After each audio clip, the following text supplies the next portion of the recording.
جس محبت میں اللہ کا ذکر نہ ہو وہ محبت نہیں بلکہ ایک آزمائش ہے جو تمہیں برباد کر سکتی ہے۔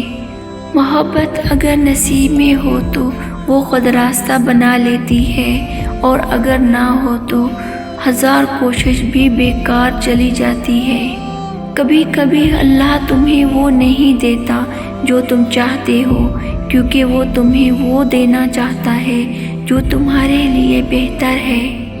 اگر کوئی تمہارے لیے لکھا جا چکا ہے تو وقت اور حالات کبھی اسے تم سے دور نہیں کر سکتے۔ کبھی کسی انسان سے اتنی محبت مت کرو کہ وہ تمہیں اللہ سے غافل کر دے، کیونکہ جو اللہ سے غافل کرے وہ محبت نہیں ہوتی۔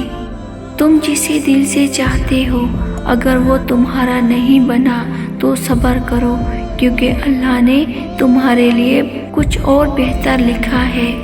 محبت میں دعا ضرور کرو، مگر ساتھ میں اللہ کے فیصلے پر راضی رہنے کی ہمت بھی رکھو۔ اگر محبت تمہیں رلا دے تو سمجھ لو کہ یہ محبت نہیں بلکہ ایک آزمائش ہے جو تمہیں اللہ کے قریب لانے کے لیے آئی ہے۔ کسی کو پانے کے لیے اپنی عزت اور ایمان کا سودا مت کرو، کیونکہ جو تمہارا ہے وہ عزت کے ساتھ تم تک ضرور پہنچے گا۔ اللہ سے محبت مانگنے سے پہلے یہ ضرور سوچو کہ تمہاری محبت اللہ کے قریب لے جا رہی ہے یا دور۔ جو چیز تمہیں بے سکون کر دے وہ تمہاری قسمت میں نہیں، اور جو تمہاری قسمت میں ہے وہ تمہیں سکون دے گی۔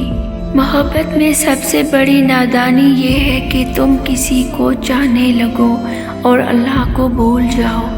اگر تم کسی کو اللہ کے حکم کے خلاف چاہو گے تو وہ تمہاری زندگی میں برکت کے بجائے پریشانی لے آئے گا۔ محبت میں اپنی عزت کو مجروح مت کرو، کیونکہ جو تمہیں واقعی چاہے گا وہ تمہاری عزت کا بھی خیال رکھے گا۔ سجدے میں گر گرا کر اللہ سے وہ محبت مانگو جو تمہیں اللہ کے قریب کرے، نہ کہ وہ محبت جو تمہیں رب سے دور کر دے۔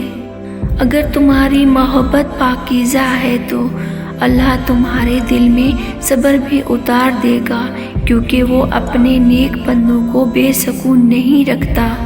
محبت میں ناکامی اصل میں کامیابی ہوتی ہے، کیونکہ اللہ تمہیں وہی دیتا ہے جو تمہارے لیے بہتر ہو۔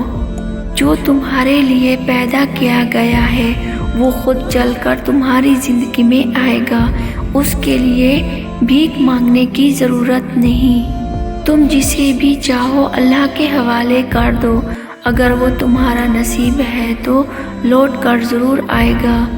محبت میں اگر آنکھوں سے آنسو بہہ رہے ہیں تو اللہ سے دعا کرو کہ وہ تمہارے نصیب میں سکون لکھ دے۔